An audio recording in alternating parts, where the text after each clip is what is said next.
Hello viewers, আসসালামু আলাইকুম। স্বাগত জানাচ্ছি বিডি সাদিয়া কুকিং স্টুডিওতে। আজকে আমি খুবই সহজ একটা রেসিপি নিয়ে এসেছি, পটল ভাজি।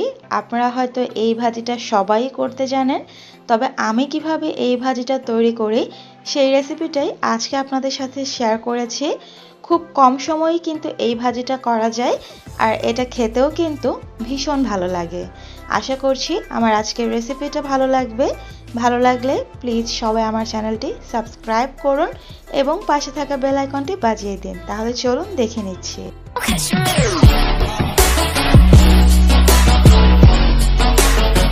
পটল ভাজি তৈরির জন্য চুলায় একটা প্যান বসিয়ে দিয়েছি।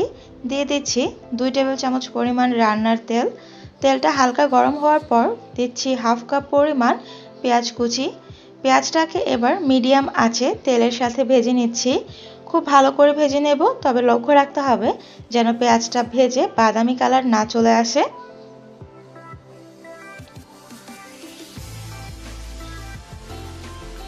পেঁয়াজটা ভাজা হয়ে গেছে দেখতে পাচ্ছেন।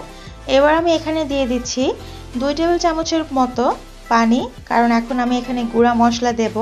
পানিটা না দিলে কিন্তু মশলাটা পুড়ে যাওয়ার চান্স থাকে। দিয়ে দিচ্ছি হাফ চামচ পরিমাণ হলুদ গুঁড়ো। এবার দিচ্ছি 1 চামচের 4 ভাগের 1 ভাগ ধনে গুঁড়ো। দিচ্ছি হাফ চামচ পরিমাণ আদা রসুনের পেস্ট। আদা রসুনটা একসাথেই পেস্ট করে রেখেছিলাম। এখন মশলাটাকে ভালো করে কষিয়ে নিচ্ছি। তবে আপনারা যারা ভাজিতে হলুদটা পছন্দ না করেন তারা কিন্তু হলুদটা বাদ দিতে পারেন। মিডিয়াম আঁচে মশলাটাকে খুব ভালো করে কষিয়ে নিচ্ছি।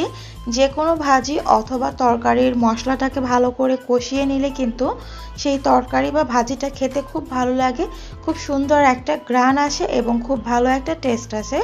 মশলাটা কষানো হয়ে গেছে, তেলটা সেপারেট হয়ে গেছে।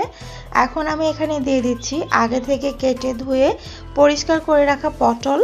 পটলের মাঝখানের বিচিগুলো কিন্তু আমি ফেলে দিয়েছি, তবে আপনারা চাইলে সেটা সহই দিতে পারেন।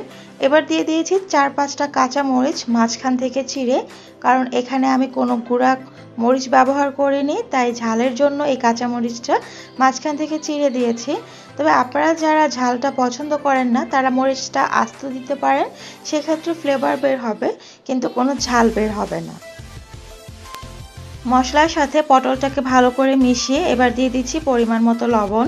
তবে লবণটা কিন্তু একটু লক্ষ্য করে দিতে হবে, কারণ এখন পটল যতগুলো দেখা যাচ্ছে ভাজিটা হওয়ার পর পটলটা কিন্তু কমে অর্ধেক হয়ে যাবে, তখন কিন্তু লবণটা একটু বেশি লাগতে পারে। তাই প্রাথমিক অবস্থায় লবণটা একটু কম দেওয়াই ভালো। লবণের সাথে ভালো করে মিশিয়ে এখন আমি এটাকে ঢাকনা দিয়ে ঢেকে দিচ্ছি। যেহেতু আমি এখানে কোনো পানি ব্যবহার করছি না ভাজিতে, তাই ভাজিটাকে আমি একদম লো মিডিয়াম হিটে রেখে রান্না করব। ঢাকনা দিয়ে ঢেকে দিলাম, ফিরে আসছি কিছুক্ষণ পর। 5 মিনিট পর ঢাকনাটা তুলে নিচ্ছি।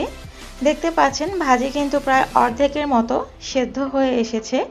একটু নেড়ে দিচ্ছি, যেহেতু এখানে কোনো প্রকার পানি ব্যবহার করছি না তাই কিন্তু তলায় লেগে যাওয়ার সম্ভাবনা আছে, সেজন্য একটু পরপর নেড়ে দিতে হবে। আবারও আমি ঢাকনা দিয়ে ঢেকে দিচ্ছি এবং ফিরে আসছি আরও 5 মিনিট পর। 5 মিনিট পর আবারও ফিরে এসেছি, ঢাকনাটা তুলে নিলাম। ভাজিটা কিন্তু হয়ে গেছে সম্পূর্ণ।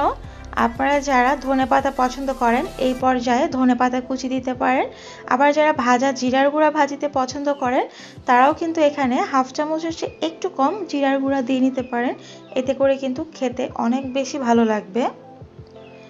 তৈরি হয়ে গেছে পটল ভাজি। এই ভাজিটা খুব সহজেই তৈরি করে নিলাম, আর এটা দিয়ে কিন্তু 1 প্লেট ভাত খাওয়া কোনো ব্যাপার না, ভীষণ ভালো লাগবে। কারণ মাছ মাংস সবসময় আমাদের ভালো লাগে না, তখন কিন্তু এই ভাজিটা খুব ভালো লাগে। আশা করছি আমার আজকের রেসিপিটা ভালো লেগেছে। ভালো লাগলে ভিডিওটিতে একটি লাইক দিন, আর অবশ্যই কমেন্ট বক্সে জানাতে পারেন কেমন লেগেছে। আমার আরেকটি ইউটিউব চ্যানেল আছে যেখানে আমি ইউনিক রেসিপি শেয়ার করি লিখিত আকারে, আপনারা চাইলে চ্যানেলটি ভিজিট করতে পারেন, লিংক থাকবে ডেসক্রিপশন বক্সে। আজকে এই পর্যন্তই, সবাই ভালো থাকবেন, আল্লাহ হাফেজ।